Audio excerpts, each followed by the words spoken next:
Olá, gente. Boa tarde a todos. Boa noite, na verdade, né? Já são 7 horas. E já tem um tempo que eu não paro para poder fazer uma live, né? Um vídeo. Eu confesso que eu tô um pouco atarefado, né? Cuidando da vida, né? Da área profissional, enfim.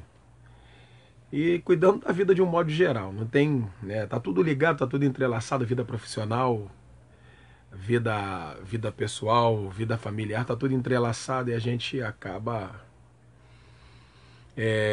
tentando administrar o tempo para poder viver melhor aí, né? Tentar administrar para poder, né, tentar ali remir o tempo. Mas, enfim, espero que todos estejam bem, tá? Espero que todos tenham, né, passado aí um Natal e um Ano Novo maravilhoso. É o desejo do nosso coração. E eu vou falar aqui sobre é, a vida em relação ao caminho que se trilha. E assim, gente, trilhar um caminho tá ligado à vida de um modo geral, a vida em si. E a gente se faz uma pergunta: que caminho nós queremos trilhar? Que caminho você quer trilhar? Você que está vendo aí. Você que é homem, você que é mulher, qual o caminho que você quer trilhar? O caminho do bem, o caminho da honestidade, o caminho da boa conduta, o caminho da vida íntegra. Que caminho que você quer trilhar? O caminho da vida desregrada, o caminho da desonestidade, o caminho da crueldade. Que caminho você quer trilhar? Que caminho você vai trilhar? Lembre-se que todo ser humano é autônomo para fazer o que quiser da sua vida. Lembre-se também de outra coisa. Ou você atende à voz do Criador, ou você não atende. Ninguém é obrigado a fazer nada. Nós é que decidimos o que queremos fazer com a nossa autonomia. Algumas pessoas dizem que nós temos livre arbítrio, outras dizem que não. O termo arbítrio vem de um vocábulo chamado arbitrar. Se a gente for parar para pensar, ruminar e refletir, nós vamos conseguir chegar ao entendimento de que o ser humano não tem poder arbitrário em todos os aspectos da vida, mas não tem mesmo. Eu posso te dar um exemplo aqui. Você pode até arbitrar se você decidir prejudicar alguém ou não. Tá, você pode até arbitrar. Eu vou arbitrar que eu vou prejudicar essa pessoa. Você vai prejudicá-la. Ou você vai arbitrar dizendo que não vai arbitrar. Tudo bem. Você consegue dentro, digamos assim, dentro dessa possibilidade, né? Você até, né, há uma possibilidade de se ter um arbítrio aqui. Mas, por exemplo, deixe de pecar de uma vez por todas. Você consegue deixar de pecar? Pecar é erro. Erro. A palavra pecar vem de um vocábulo grego chamado hamartia, que é erro, é errar. Você consegue deixar de errar em todas as áreas? Não, né? Então você não tem poder arbitrário em todas as áreas da vida. Ou seja, você não tem livre-arbítrio. Não, não. Você é autônomo ou autônoma. É dono da vida, mas com limites. Você pode até conseguir fazer algumas coisas ou deixar de fazer outras em algumas áreas, em alguns âmbitos, mas não em tudo. Em tudo, não. Você não tem controle de tudo. Você não está sob o controle de tudo. Você vai viver no máximo 100 anos. E isso por causa da robustez. Qualquer um que está assistindo e vai assistir esse vídeo tem uma vida, um tempo de duração muito breve. Aqui começa aqui.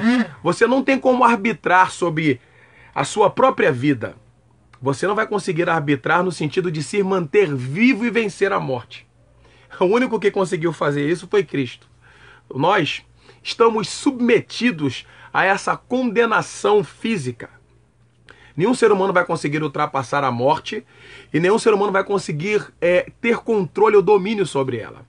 Então, vou te dar uma notícia triste. Você não tem livre arbítrio. Você tem uma autonomia com uma certa limitação. Por que eu quero falar sobre isso, gente? Eu quero falar do relacionamento que nós precisamos aprender a ter com o nosso Criador Nós acreditamos num Criador. Olha, eu vou deixar bem claro para você. Eu acredito sim num Criador, numa mente brilhante, ultra mega transcendental. Mas não do jeito que a religião mostra, engaiolada, encaixotada, limitada. Eu vejo uma criação que é independente. Ela não depende dos moldes humanos, ela não depende dos rituais humanos. O ser humano em si não consegue chamar a atenção desse Criador com métodos humanos, não vai conseguir. E eu vejo justamente um Deus soberano, absoluto, que controla, domina tudo o que quiser. Mas ele criou seres humanos autônomos, orgânicos, com uma capacidade de se conduzir da maneira que achar melhor. Então vou dar um exemplo aqui de um camarada nas Escrituras que eu gosto muito dele, vou usar ele como exemplo, tá bom? No capítulo 12 de Gênesis, nós temos aqui um homem que ele vivia no verso 28 do capítulo 11, diz assim, ó: e morreu Arã, estando seu pai Tera ainda vivo, na terra do seu nascimento em Ur dos Caldeus. Ur dos Caldeus ainda, na verdade, não existia. Ela só passou a existir tempo depois. No período de Abraão, Ur dos Caldeus era conhecido como Mesopotâmia. Então aqui no capítulo 12, verso 1, está assim: ora, o Senhor disse a Abraão, dentro de Ur dos Caldeus, ou seja, dentro da Mesopotâmia. Deus falou com ele lá dentro. Ó. Ora, o Senhor disse a Abraão: sai da tua terra, sai da terra da Mesopotâmia, sai dessa terra, e da casa dos teus pais, para a terra que eu te mostrarei. Ou seja, Deus está dando a Abraão uma direção para onde ele vai, mas o relacionamento com ele começa aqui. Independente do lugar onde Abraão está, o lugar não era um ambiente santo, não era um ambiente puro. Abraão vivia num lugar onde a idolatria imperava, e todo mundo sabe dessa história. Todo mundo sabe que existem outros escritos que narram que Abraão destruiu um monte de ídolos que a família dele fabricava. Então Abraão vivia numa cidade pagã, paganizada, numa região onde o Deus único e verdadeiro, o legítimo Deus, raramente era pronunciado ou nunca pronunciado. A ideia que nós temos de Deus é muito minimizada, muito pequenina, e aqui nos textos nós entendemos a realidade do fato de que Deus de fato é poderosíssimo. Então aqui ele fala com Abraão no meio de uma sujeirada paganizada. Abraão, olha só, sai daí, Abraão, sai da tua terra e sai do meio da tua casa aí. Quando ele fala casa, não é que Abraão seja melhor do que as pessoas da casa dele, não. Isso se trata de ouvidos sensíveis, isso se trata de um coração que deu abertura para que Deus pudesse ter condições de falar. E Abraão ouve a Deus e sai. É para mim sair, Senhor? Beleza, eu vou sair. Se teve luta de Abraão com ele mesmo, se teve alguma coisa, os textos não relatam, mas o texto mostra que Abraão teve que sair de onde ele estava. Não por causa do lugar em si, mas porque Deus queria tratar com Abraão no caminho até a chegada da terra prometida. Entenda, o principal foco aqui não é a terra que ele prometeu para Abraão. O foco principal dessa mensagem é o relacionamento que ele estabeleceu com Abraão e a abertura que Abraão dá para ele, para que esse relacionamento possa acontecer. Então não depende do lugar, não depende de onde você está. Depende sim de se ter um coração, de se ter uma mente aberta para ouvir os desígnios de Deus na sua vida. Agora entenda, Abraão sai e começa a caminhar rumo a uma terra que ele não conhece. Isso é fé. Fé é se basear naquilo que você não está vendo. Você entenda? Embora essa promessa aqui tenha sido uma promessa terrena para um homem nas regiões ali da Mesopotâmia. Você tem que estudar sobre a Mesopotâmia, sobre os acadianos, sobre os sumérios, para você ver, né, as circunstâncias, as questões aqui desse período em que vivia esse homem chamado Abraão, nesse momento da vida dele. Então Abraão sai. Veja que Abraão não precisou de lugar específico, Abraão não precisou de um intermediário, Abraão não precisou de ninguém santificado, Abraão não precisou do batismo, Abraão não precisou da ceia, Abraão não precisou de nada disso para começar a se relacionar com o Criador. Não. Foi vontade soberana do Criador de encontrar alguém na face da terra disposto a ouvir o que ele tinha para dizer e disposto a acompanhar aquilo que ele determinaria acerca da promessa que ele faria a esse homem aqui na terra. E foi o que aconteceu com Abraão. Quando ele faz a promessa para Abraão, dizendo para ele ir para uma terra para onde ele está mandando ele ir, não é que ele quer que Abraão vá para o lugar para que ele torne um lugar santificado no ponto, na questão mística da coisa, né? Mística, supersticiosa não é isso. Ele quer que Abraão vá para a região de Canaã, para daqui a promessa que ele fez a Abraão de fazer de Abraão uma grande nação aconteça. Para quê? De Abraão vem os hebreus. Todo mundo sabe que o termo hebreus surge por causa de Abraão. É a nação que vem de Abraão. A expectativa divina é que Abraão aqui consiga passar os ensinamentos corretos. Paulo, tudo bem, Paulo? Legal? Tudo bom? Abração, Paulo. Ele quer que Abraão explique para sua nação as maneiras corretas de se viver e se conduzir como pessoa, como família, como comunidade, como sociedade, para servir de exemplo para as outras nações.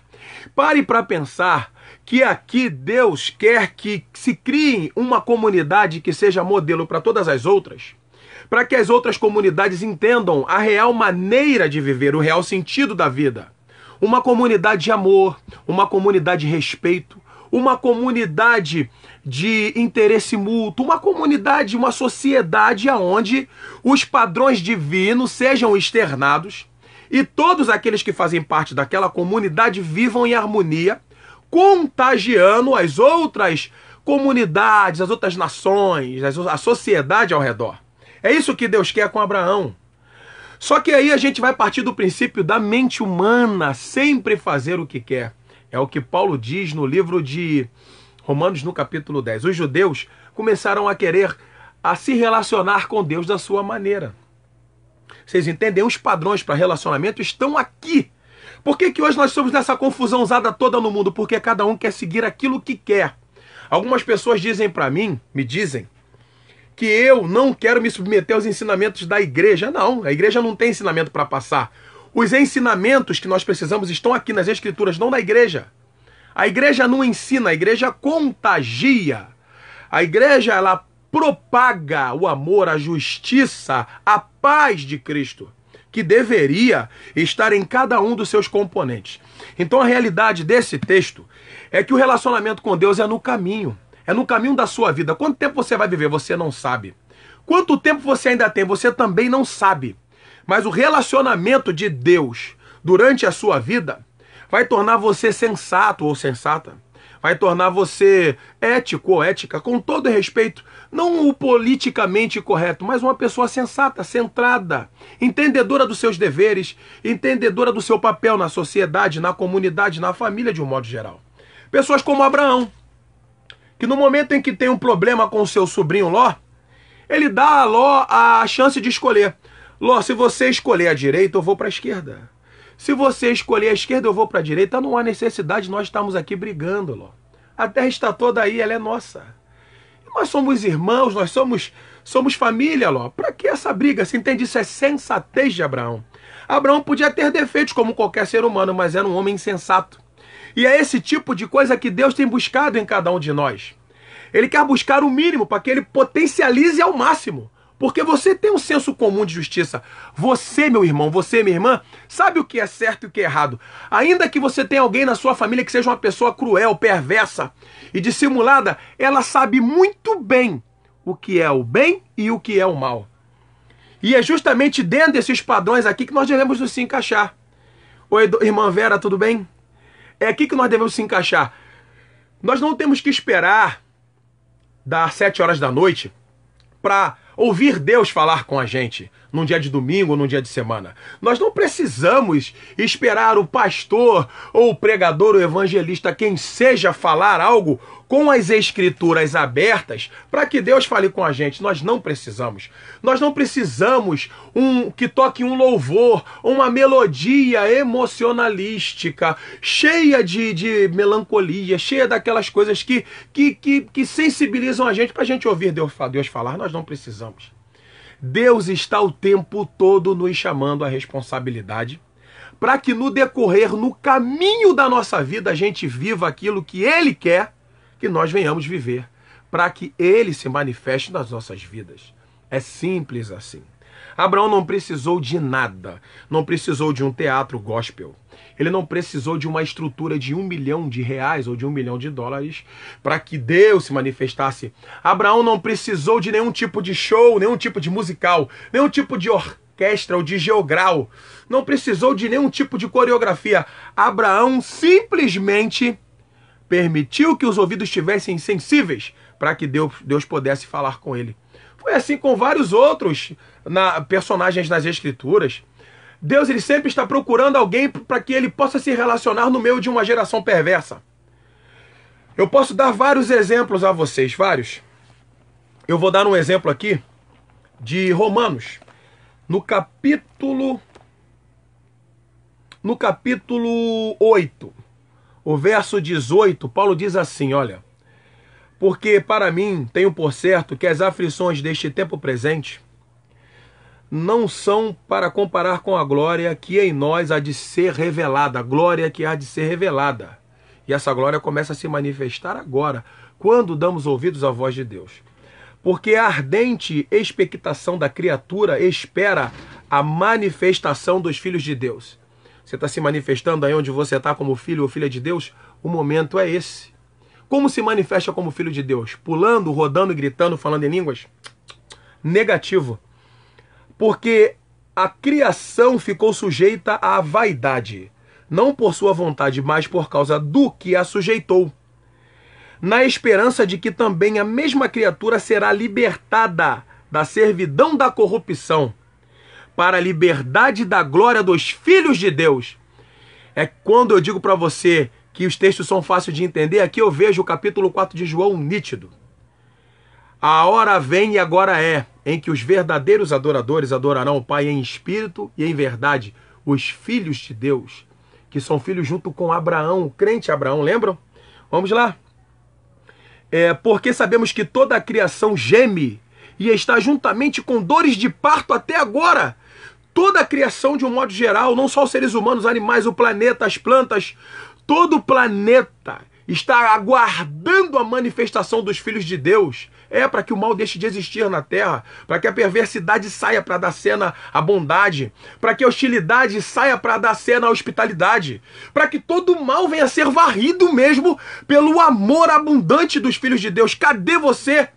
Cadê, meu irmão? Cadê, minha irmã? O momento agora é essa. Vamos lá, vamos continuar. E não só ela, mas nós mesmos, que temos as primícias do Espírito Santo. Romanos 8, 22. Também gememos em nós mesmos, esperando a adoção, a saber, a redenção do nosso corpo. Porque em esperança somos salvos. Ora, a esperança que se vê não é esperança, porque o que alguém vê, como pode ser esperança? Ou como esperará? Mas se esperamos o que não vemos, com paciência o esperamos. E da mesma maneira também o Espírito ajuda as nossas fraquezas. A hora é essa, gente. Estamos fracos. É agora que o Espírito vai atuar em nós. Porque não sabemos o que havemos de pedir como convém. Mas o mesmo Espírito intercede por nós com gemidos inexprimíveis. E aquele que examina os corações, que é Deus, sabe qual é a intenção do Espírito, que revela o ser humano para o próprio Deus. E é Ele que, segundo Deus, intercede pelos santos. Você é só ler o texto todo. O que Paulo está falando é o que vem de dentro. Manter a esperança firme no que foi prometido, como foi para Abraão. Mas vivendo a vida do reino já aqui na terra, para que todos ao redor possam ver que o Espírito de Deus habita em você. Assim como Abraão fez. Ló fez questão de uma determinada região onde eles estavam ali inseridos. Abraão disse, tudo bem. Se tu for para a direita, eu vou para a esquerda, para que não haja briga e deixar por menos. Essas são as manifestações dos filhos de Deus, deixar por menos, sensatez, não entrar em atrito. O que está acontecendo agora no mundo é o quê? Estamos agora perto de uma guerra mundial, talvez, por causa de interesses egoístas, por causa de interesses humanos, por causa desse egoísmo do ser humano e desse desejo de sempre querer mais, expansão de terras, riquezas, petróleos, pedras preciosas, metais, né? As pessoas nunca estão satisfeitas, enquanto tem mais, querem ter mais. Não se preocupam com os outros, cada um com a si mesmo. Geralmente líderes de grandes potências. E é isso mesmo que nós temos que fazer. Fazer com que Deus seja glorificado na nossa vida com essas atitudes.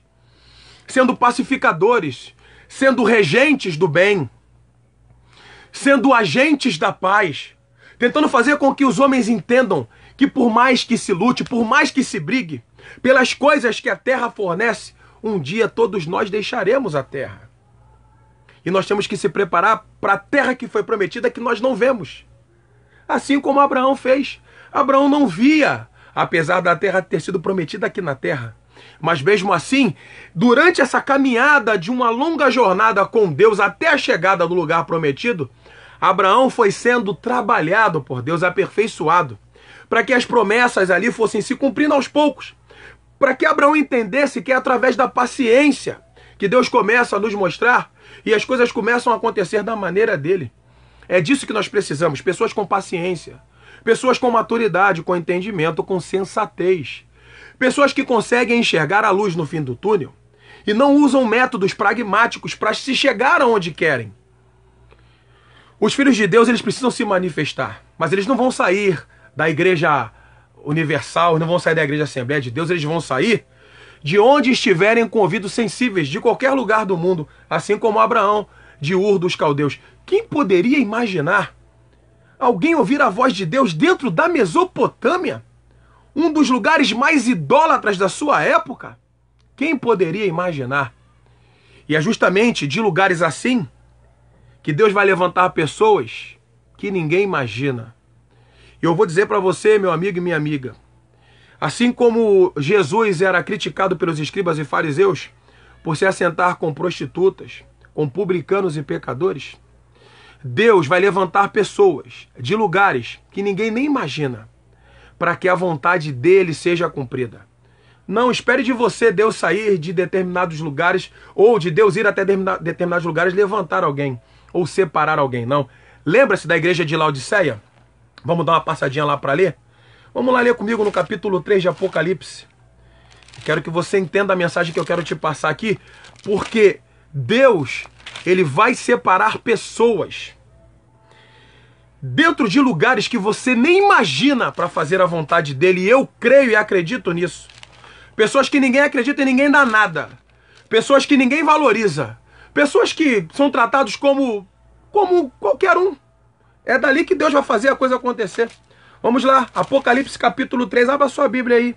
A igreja de Laodiceia diz assim, ó. É o que acontece hoje, eu vou ler o texto todo, ó. Apocalipse 3, verso 14 em diante, diz assim, ó.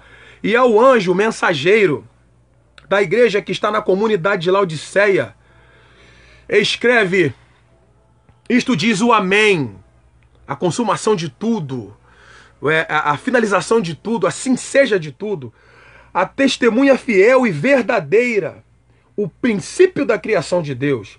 Eu sei as tuas obras, aquele que sonda tudo sabe as tuas obras.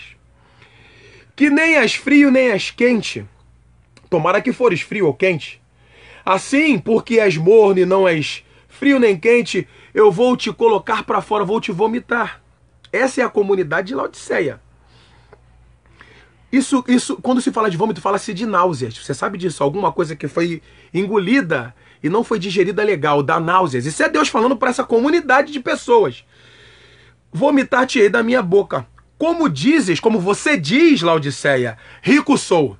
A teologia da prosperidade entrou em você de uma maneira terrível. Você se envolveu com a política, você se envolveu com a religião e está buscando o seu benefício próprio. Mas você esqueceu dos outros. E você está dizendo, sou rico, estou enriquecido e de nada tenho falta, de nada material tenho falta. Parece que está tudo certo dentro desses lugares onde a teologia da prosperidade predomina. Não sabeis Aí Deus diz, a própria igreja dá o diagnóstico dela, a comunidade. O próprio Deus agora vai dar o diagnóstico dele. Não sabes que és um. Vamos lá. E nada enriquecido. E não sabeis que é um desgraçado e miserável, pobre, cego e nu, apesar de ter todas essas riquezas. Templos suntuosos, ministérios riquíssimos, dirigentes dizendo que são homens de Deus, a coisa toda funcionando aparentemente bem, como na época de Jesus. Só que você é um desgraçado, miserável, pobre, cego e nu. Verso 18, Jesus dá um conselho, Cristo dá um conselho, mestre. Aconselho-te que de mim compres. Você tem que comprar de mim, não onde você comprou, mas compre de mim ouro provado no fogo, para que te enriqueças, porque tu está pobre. Mas, Senhor, eu estou rico. Não, não, está pobre. Está rico daquilo que não deveria. Entende? Mas está pobre do que deveria enriquecer, que era abundar em amor, justiça e graça. Aconselho-te que de mim compres ouro provado no fogo para que te enriqueças, porque está pobre. E vestes brancas para que te vistas, porque está nu. A tua nudez está revelada. E está todo mundo vendo, só você que ainda não enxergou, Laodiceia. A igreja atual. E não apareça a vergonha da tua nudez. E que unja os teus olhos com colírio, porque está cego, para que vejas. Igreja atual do século presente, cega. Cega, igreja denominacional. Cega, ceguinha. Eu repreendo e castigo a todos quanto amo. Ainda está repreendendo porque está dando tempo de cada um abrir seus olhos. Sê, pois, zeloso, haja com zelo, seja meticuloso. E arrepende-te. Um recado para a igreja contemporânea se arrepender. É vergonhoso, mas é verdade. E ao mesmo tempo, é um privilégio ter o direito de ainda se arrepender para pôr a vida do jeito que ele quer que ponha. Verso 20, eis que estou à porta e bato. Já não estou mais dentro com vocês, agora estou do lado de fora. A comunidade me colocou para fora porque pôs Mamon no meu lugar. Mateus capítulo 6, verso 30 em diante. Não tem como servir a dois senhores. Ou você vai servir a um e vai desprezar o outro, ou vai dar a ocasião a outro e vai abandonar o outro. É assim, não tem como servir a Deus e a Mamon. Cristo foi colocado para fora por causa das riquezas, do bem-estar e dos bens materiais da comunidade atual, ou da comunidade da Laodiceia, atual igreja. Eis que estou à porta e bato. Se alguém no singular ouvir a minha voz e abrir a porta, entrarei em sua casa, não na igreja. Porque já não é mais possível Cristo entrar na igreja, que deveria ser dele, já não é mais possível. Ela foi dominada pelo sistema, ela foi dominada por Mamon, ela foi dominada pelos interesses humanos e terrestres, como, por exemplo, a teologia exagerada da prosperidade. Vamos lá.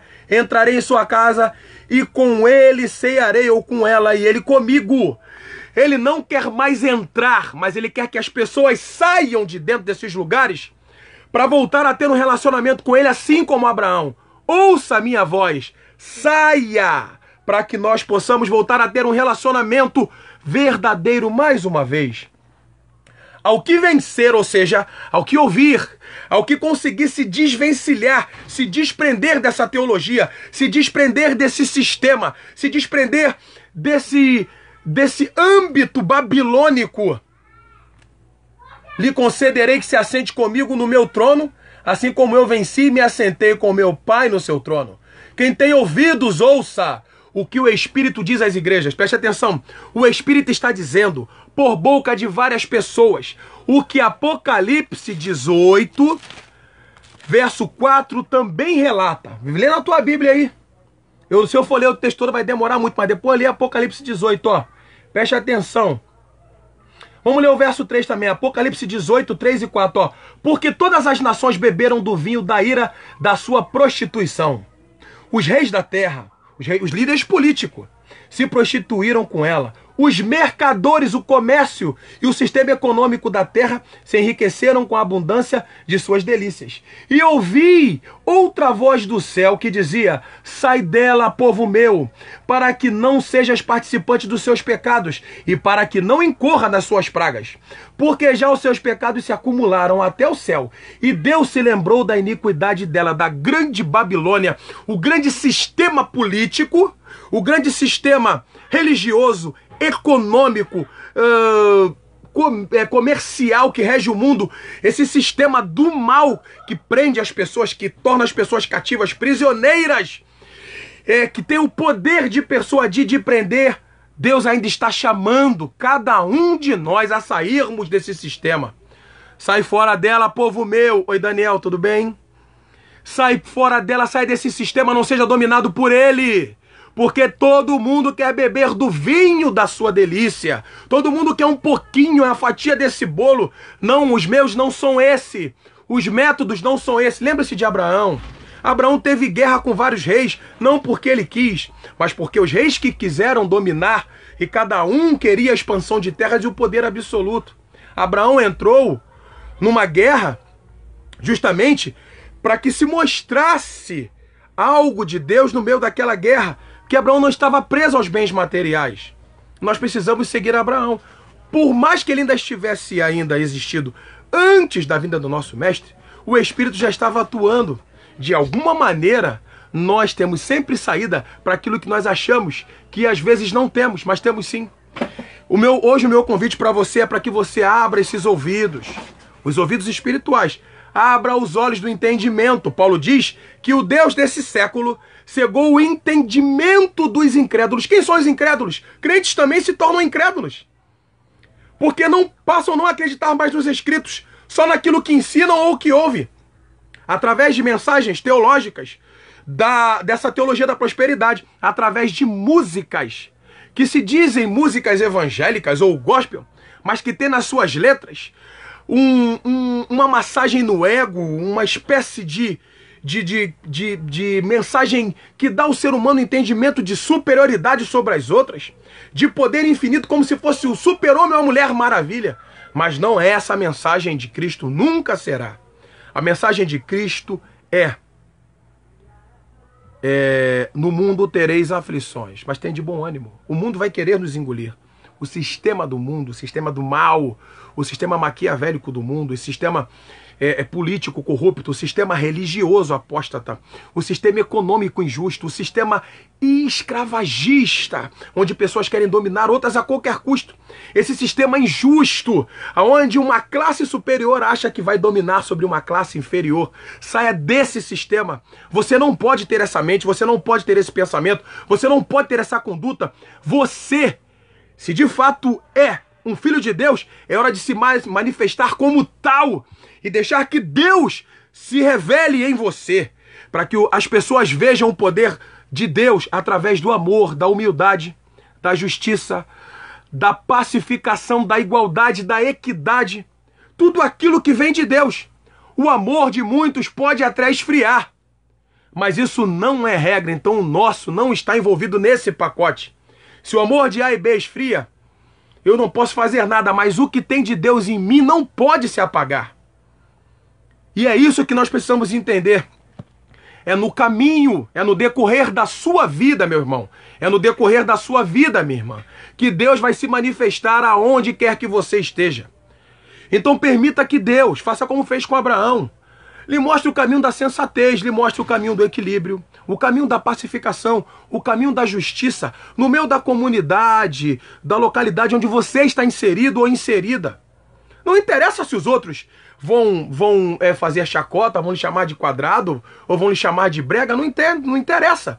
O que interessa é, nós não podemos ir com a maioria, não. A maioria caminha em passos largos para a direção completamente equivocada dos desígnios de Deus. Mas nós precisamos ir na contramão do mundo, porque nós não andamos com a maioria que anda por vista. Nós andamos justamente guiados pela fé. Como o escritor de Hebreus diz no capítulo 11, verso 1. Ora, a fé é o firme fundamento das coisas que se esperam. Estamos esperando. Não temos como provar a fé, porque a fé é a prova das coisas que não se vê. Porque por ela nossos irmãos antigos alcançaram um testemunho enquanto tiveram aqui de passagem. Homens dos quais o mundo não era digno. Eu também quero ser um homem desses. Um homem que quando morrer e as pessoas passarem a olhar, meu Deus do céu, a vida desse camarada era uma vida que nós não temos o que falar. Um homem cheio de defeitos, mas a sua integridade ela veio à tona. Do mesmo jeito você, minha irmã, você, meu irmão, a sua integridade precisa vir à tona. E o melhor de tudo, isso pode acontecer com você ainda vivo. Com você ainda vivo no sentido humano da coisa. Então permita que a integridade de Cristo, o poder do amor, da justiça e da paz de Deus se manifeste na sua vida, aonde você está. Você não precisa de estar num lugar específico, você não precisa de um lugar místico, você não precisa de música, você não precisa de uma mensagem que você ache diferente ou edificante para Deus falar com você. Ele já está falando há muito tempo.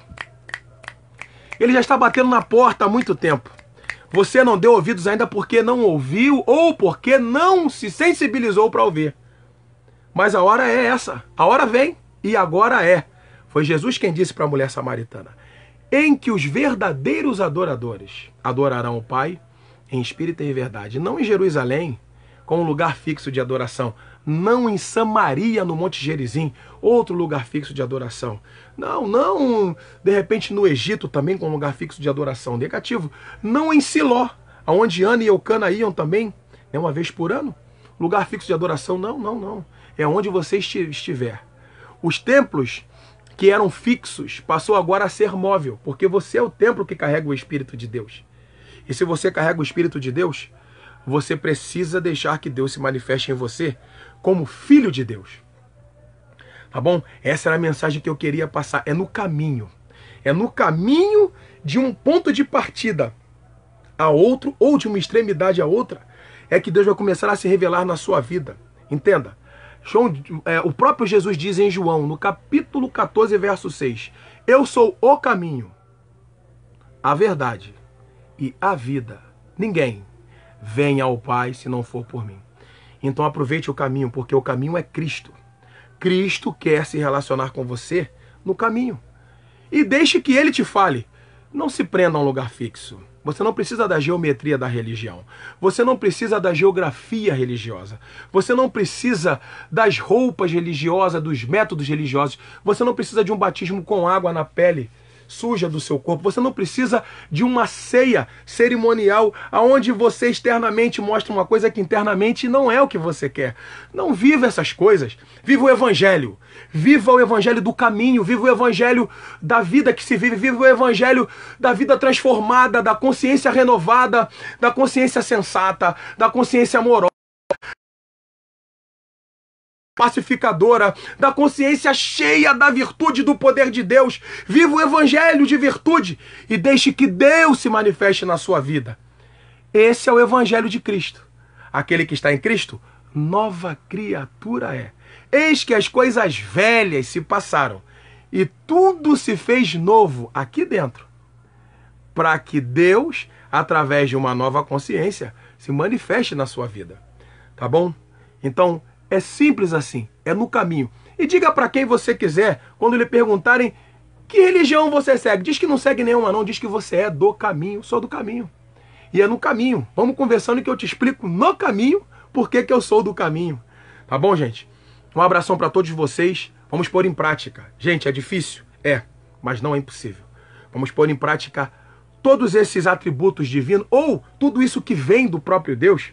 Amor, justiça, paz, longanimidade, paciência. Vamos tentar exercitar e vamos nos ajudar uns aos outros a exercitar. Vamos facilitar a vida uns dos outros. Não vamos ser pedra de tropeço, não vamos tentar atrapalhar, não vamos ser pragmáticos, não vamos ser pessoas sistemáticas, vamos ser pessoas simples, vivendo com uma nova consciência o Evangelho do nosso Senhor e Salvador, que é Cristo. Um abração para todos vocês. Meditem, pensem e principalmente pratiquem. E que Deus possa se manifestar na vida de cada um de nós. Abraço.